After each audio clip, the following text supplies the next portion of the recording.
안녕하세요. 부세알람의 10분 세금 이야기입니다. 예, 이번 시간에는 양도소득세 계산 방법에 대해서 좀 알아보도록 하겠습니다. 일단 이 양도소득 이 계산 방법은 이건 가장 좀 현재 이제 양도소득 계산에서 이제 기초적인 겁니다. 이거를 근거로 해서 요즘 뭐 중과 대상도 있죠. 조정 대상 지역. 예. 그런 데도 중과가 되겠죠. 다 이런 계산 패턴으로 해서 이제 세금 계산이 좀 나오게 되거든요. 예, 그 내용을 한번 살펴보겠고요. 지금 조건은 조정 대상 지역이 아니고 일반 지역이고, 자, 2주택 조건, 매도 조건의 양도세 대상이다. 이걸 좀 가정으로 일단 가겠습니다. 자, 일단 2주택 매도 조건으로 이제 매매가 됐다는 이제 가정입니다. 한번 살펴보겠습니다. 자, 어떤 분이 지금 A라는 주택을 2013년 3월에 5억에 이제 취득을 합니다. 5억에 취득을 하고요. 그리고 또 그러니까 B를 2015년 2월에 또 6억에 좀 취득하게 됩니다. 예, B주택을 취득하고요. 그리고 이제 이분이 2019년 2월에 8억에 요 A주택을 양도하게 됩니다. 자, 일단 먼저 여기서 살펴볼 거는 이분이 먼저 일시적 2주택 조건에 해당되는지 봐야 되는데, 보시면은 1년 이상 뒤에 취득을 했어요. 그런데 매도 조건이 3년 이내인데 보면은 16, 17, 18, 3년이 넘었죠? 예, 그래서 일시적 2주택 비과세 조건에 해당이 안 됩니다. 예, 일단 참고로 제가 이제 양도소득세 기본 혜택 관련된 내용을 좀 다뤄놓은 게 있으니까 그 영상 참고하시면 되고요. 일시적 2주택 조건이요. 그리고 나서 이제 이 조건으로 그럼 이분은 이제 양도세를 이제 내야 되니까, 그러면 과연 이분은 어느 정도를 낼지 한번 예, 계산해 보도록 하겠습니다.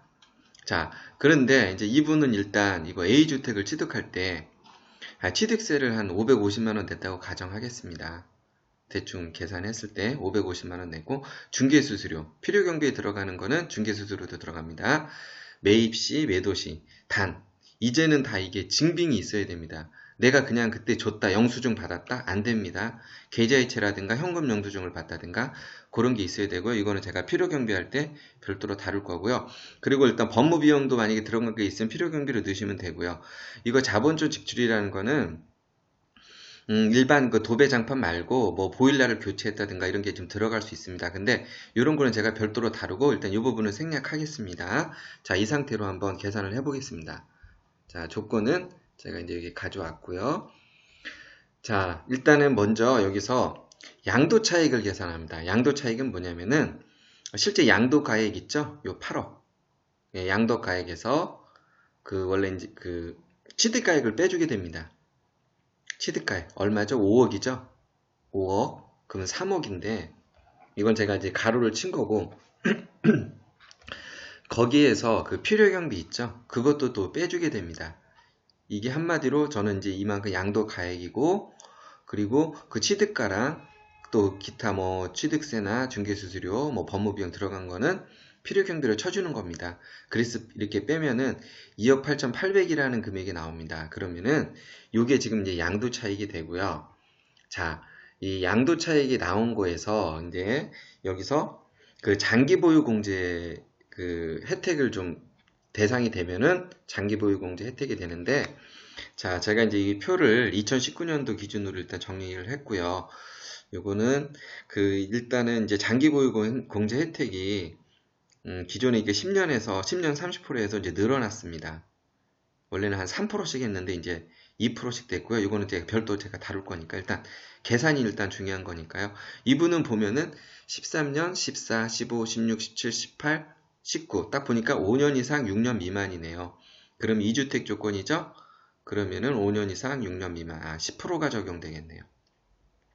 자, 근데 이제 제가 나중에 얘기하겠으면 중요합니다. 이분은 3월에 팔았느냐, 2월에 팔았느냐에 따라서 왜 조금만 더 지나고 팔았으면은 12%가 될 수 있는 거거든요. 이건 제가 뒤에 말씀드리겠습니다. 자, 그러면은 자, 여기 이렇게 양도 차익이 나온 거에다가 장기 보유 공제 혜택 금액 있죠? 곱하기 10을 해서 그럼 2,880만 원.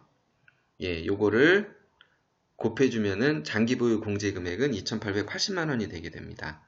자, 그러면은 여기서 이제 여기서 실제 양도소득 금액은 어떻게 계산하는 거냐? 양도 차익에다가 이게 조금 처음 헷갈릴 수 있습니다. 이 양도 차익에다가 이 장기 보유 공제를 빼주면은 양도소득 금액이 나오게 됩니다. 자, 그럼 얼마 나오냐 보죠. 자, 원래 양도 차익이 이렇게 계산한 게 2억 8,800이었죠. 거기다가 장기 보유 공제 혜택 요거를 넣어줘서 빼주니까 2억 5,920만 원이 나오네요. 자, 그러면 요걸 기준으로 또 세금을 내느냐? 자, 다음으로 그 앞에서 그 계산된 양도소득 금액은 2억 5,920만 원이었어요. 그러면 이제 여기서 또 뭘 하나 더 해줍니다. 뭐냐면 기본공제라는 걸 해줍니다. 요거는 이제 250만 원이고요. 요거는 매년에 한 번씩 이렇게 해주는 건데, 요거는 제가 별도 내용으로 간단하게 좀 다룰 거니까요. 일단 이런 게 있다. 이렇게 알고 계시고요. 그러면은 여기서 이제 과세 표준이 나오게 됩니다. 즉 과세 표준은 뭐냐면 이 양도소득 금액에서 마지막 기본공제까지 이렇게 해주게 되면은 요게 이제 세금을 매기는 과세 표준 금액이 되게 되고요.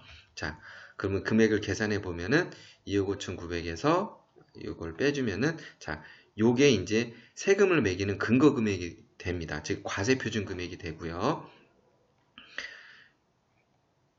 그러면 여기 이제 세율표가 있습니다. 양도세 세율표. 제가 요거는 또 별도로 자세히 좀 말씀드릴 텐데, 요렇게 과세 표준 금액별로 이렇게 세율을 매기게 됩니다.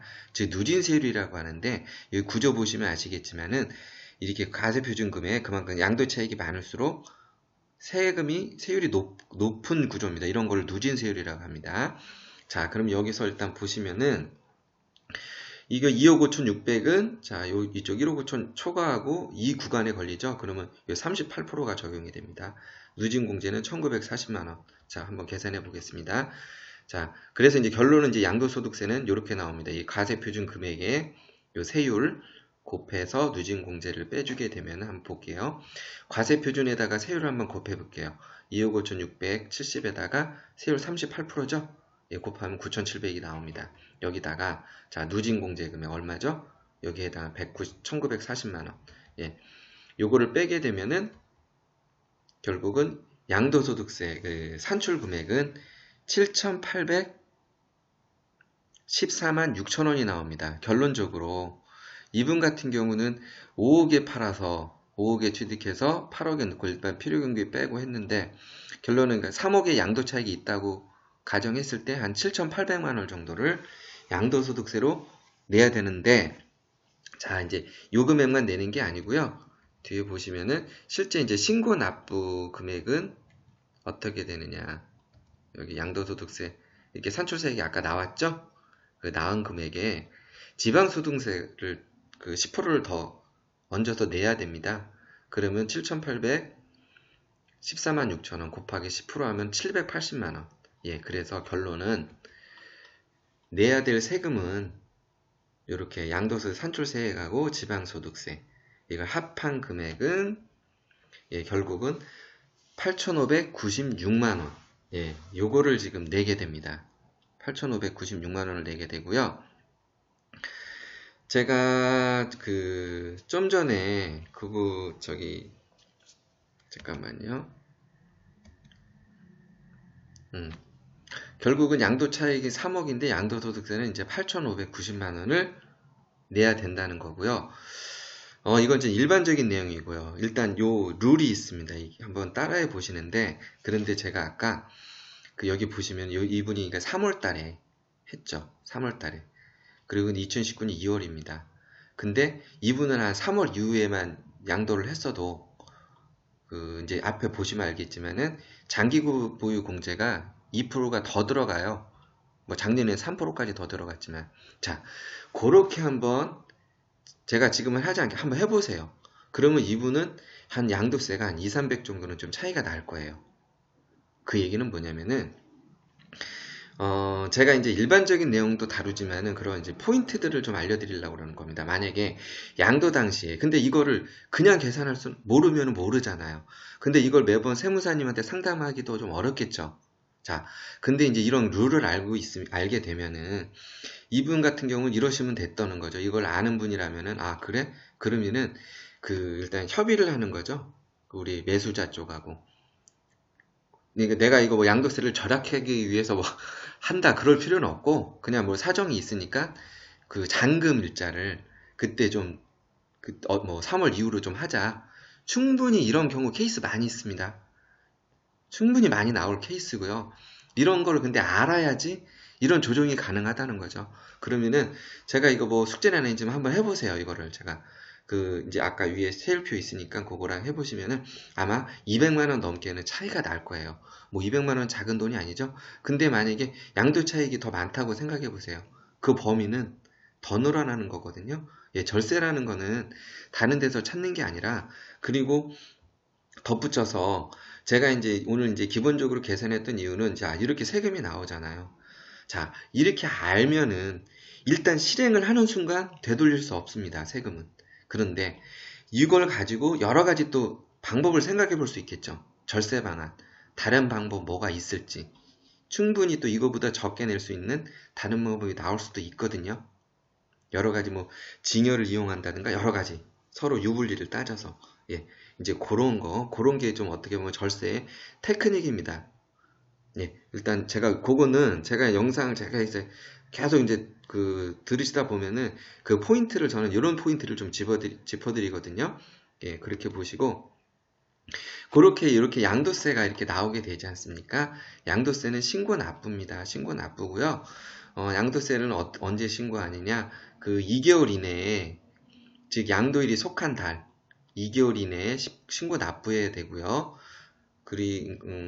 요 내용은 제가 별도로 양도세, 신고 납부부 별도로 다뤘으니까 거기서 한번 참고하시고요. 만약에 이렇게 예정 신고 안 하면은 가산세가 나옵니다.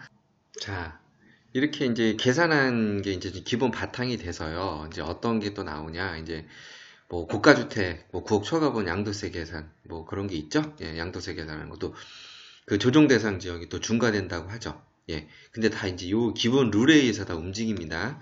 그리고 일반 분양권 양도세 계산하는 거 있고요. 또 조합원 입주권, 또 매도했을 때 양도세가 또 얼마 나올지 이것도 좀 알아야 되겠고, 상속주택 같은 경우도 양도세 계산할 경우가 있는데, 이럴 때 이제 공동명의일 때 이걸 어떻게 계산할 거냐. 누구는 낼 수 있지만 누구는 또 안 낼 수도 있고, 이제 그런 경우가 있습니다. 그리고 이제 부담부증여, 이거는 이제 예, 징여, 채무를 안고 징여했을 때 그거에 대해서 채무분에 대해서 이제 양도세를 계산하게 되는데, 예, 이제 그럴 때 양도세 계산하는 방법. 그리고 이제 요거 5년 이내 2월 과세라는 거는 이제 뭐 배우자나 뭐 직계 좀비속 이렇게 징여를 해주고 받은 분이 5년 이내 이제 양도를 하게 되면 2월 과세를 뭐 적용하겠다, 뭐 이 내용인데, 여기도 좀 틈이 있습니다. 여기도 좀 틈이 있다는 건 뭐냐면은 5년 이내 양도해도 양도세를 안 낼 수도 있는 경우가 있습니다. 예, 요거는 제가 제 거 영상 계속 보시면은 요런 거 계속 제가 다뤄 드릴 거고요. 아, 그리고 또 많이들 궁금해 하시죠? 이제 공동명의죠. 공동명의. 자, 공동명의로 했는데 어차피 양도세는 내야 되고, 이게 또 과연 얼마가 나올 거냐는 거죠. 이건 어떻게 단순할지 모르겠지만, 이제 고가주택 계산할 때도 안분을 하고 막 이런 게 있어요. 근데 결론적으로는 지금 오늘 제가 계산한 거 있죠. 이게 다 기반이 돼서 가는 거거든요. 그래서 한번 제가 나중에 계속 이제 내용을 알려드릴 텐데, 지금 오늘 계산하는 거 있지 않습니까? 제가 했던 방식들 룰을 한번 익히시면은 나중에 제가 이제 이런 거 할 때 좀 도움이 되실 거고요. 그리고 또 5년 양도세 감면주택 가지고 계신 분들이 있습니다. 근데 요것도 참 내용이 좀 재밌는 내용들이 좀 많이 있어요. 많이 있는데, 이것도 좀 알고 접근하셔야 된다는 거거든요. 그래서 기존에 이 감면주택이 있는 상태에서 다른 주택을 매도하고, 이 감면주택을 또 어떻게 매도하느냐에 따라서 또 세금 부담이 또 달라질 수 있거든요. 예. 그런 내용들이 있습니다. 그래서 이제 그런 내용도 제가 이제 이건 한 두세 번 내용으로 제가 좀 다룰 예정이고요. 아, 그리고 제가 뭐 이거 영상도 올리면서 주택임대 사업자 나올 때마다 이건 하이라이트라고 제가 항상 말씀을 드리는데, 예, 주택임대 사업자 이제 임대 의무기가 끝나고 매도하는 주택에 대해서는 지금 진짜 여러 가지 경우가 많이 나올 겁니다. 그래서 어떻게 이거를, 여기서도 이제 절세 테크닉이 좀 이제 필요하다는 거죠. 이제 그런 부분들, 그래서 미리 그 대신 그걸 절세를 하려면은 뭐가 가장 중요할까요? 뭐 이렇게 보통 상담하다 보면 아, 그렇게 됩니다, 됩니다. 그런 내용들 많죠. 근데 진짜 중요한 거는 그래서거든요. 그래서 내가 어떻게 했을 때 내가 어떻게 어떤 이득이 있는데 중요한 건 이거거든요. 그러려면은 정확히 내가 예상을 해야 되는 거죠. 아, 이럴 경우 이 정도 나올 것 같다. 그걸 알아야 거기서 뭐 파생대금 여러 가지를 할 수 있다는 겁니다. 그래서 저는 이제 그런 포인트들을 같이 한번 이렇게 잡아가고요. 예, 이제 그런 내용들을 좀 계속 좀 다루도록 하겠습니다. 이번 시간에는 여기까지 할 거고요. 한번 뭐 시간 되시는 분은 한번 그 룰을 한번 따라서 해보세요. 그리고 제가 아까 말씀드렸지만은 요거 만약에 그 잔금일을 좀 늦췄을 때 어떻게 좀 세금이 바뀌는지, 예, 그걸 일단 그 룰을 아는 게 인지를 하면서 그게 이제 시작입니다. 절세의 시작이고, 그럴 때는 제가 또 매도 시기를 좀 조정을 할 수 있겠죠. 무조건 판다기보담도, 예, 충분히 그런 경우 나올 수 있습니다. 예, 오늘은 여기까지 하겠습니다.